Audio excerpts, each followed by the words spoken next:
Erica Rife, Abby Hyatt lead Logan-Magnolia to a nice win tonight over AHSTW.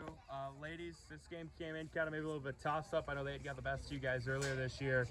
You guys come out on top this time. Just your thoughts? It was exhilarating because just the way we lost to them last time, we got down on ourselves, but this time we didn't get down, especially whenever we went 0-0 into the fifth inning, and we still scored some runs.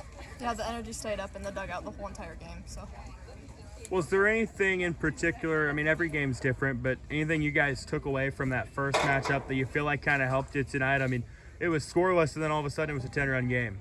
I think like the timing of the pitchers, you know, we faced them once before, so we got that down pretty quickly.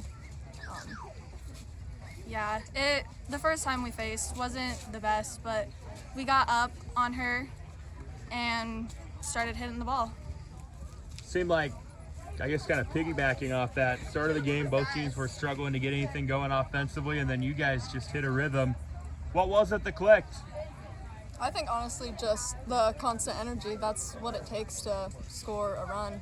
And playing as a team, situational hitting. Yeah. Also feeling backed up by my defense helped a ton because I knew they had my back the whole time. Yeah, I think only 2 strikeouts from you tonight, but you were able to put the ball in play a lot. Was that kind of an emphasis coming in, or what was the approach? I've started focusing on not trying to strike out girls and more so getting the ball in play because I know my defense will back me up no matter what. What pitches were working tonight? Fastball and screwball. Erica, you had, I mean, really, you can call the game-winning runs at the time. You don't know you guys are going to score 9 more in the 6th and 7th, but take us through that hit in the 5th. What'd you see? Yeah, I mean, I got a bad first pitch, but I just went with that outside, and it was a little bit of a pop-up. But I think just focusing, hitting the ball was kind of how it started. Never an off night in the WIC. I know you guys are coming off a loss to Audubon last night. You get Riverside coming up as well. How are you guys feeling right now? I think we have a lot of energy and excitement going into these next games and tournament. Definitely. We just need to stay up, and staying up in the dugout and on the field is really what's helping us win these games. All right, Coach. It was kind of trending towards being a really nice pitcher's duel, and then you guys end up putting 10 on in the 5th, 6th, and 7th to get the win. Probably good to bounce back after last night.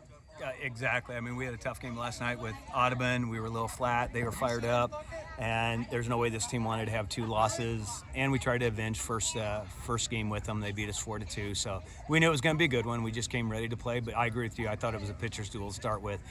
We got that 1 run, and I would have been satisfied with 1-0 win. How, I'm sure, to some regard, games like that are fun when it's kind of, you know, it's 0-0 going into the 5th, but also from an offensive side, how frustrating is it? And then what was the message that ultimately led to you guys being able to make something click? I think we've got the opportunities and we've got some time to hitting. That's the one thing that we try to preach is get on base, and if we're under 1 out less, let's try to move them around, and that's all our goal was, make contact, move them around. And I said, once we got that 1 run, I think we knew that we could score some more runs, and you're much more relaxed when you're playing with a lead, even if it's just the 1 run. Yeah, how much more comfortable did it make you guys to, I mean, you go into the 7th, you only got a 4-run lead, then you turn around and go into the bottom, you've got a 10-run lead. I agree. It's once again, this team is contagious. Once one starts hitting, they all think they can hit, and well, they know they can hit. So it's more of a, like I said, see one, do one is what we kind of live by. So again, 4 we're very comfortable with 4, but 10 really makes the first 3 outs pretty simple for us. Nothing super flashy from Abby tonight, but threw strikes, put the ball in play, trusted her defense. What can you say about what she was able to do? Abby made some good defensive plays. She had a line drive back at her, caught it in the air, had another line drive in the ground, doubled up first base, sprinted to a very short pop fly for an out. But what helped Abby tonight, she got ahead in the count. Abby throws hard, and she does have some movement, and sometimes she'll get down in the count, and then that puts it's more of a hitter's pitch instead of our pitchers dictating. She dictated tonight. She had the 2 strikes and was able to kind of manage them that way. I don't think there's an off night in the Western Iowa Conference. I'm sure you would probably attest to that. Riverside coming up. Obviously, you guys want to be playing your best as the calendar turns to July. How are you guys feeling right now? I think we're feeling really well. If you would talk to me last night, I think we would have just called it a mid-season crisis. I think those are always important. You get one of those beatings like we did last night, kind of turns our attention to, you know what, you got to be ready to play every night, and that's exactly the message I told them.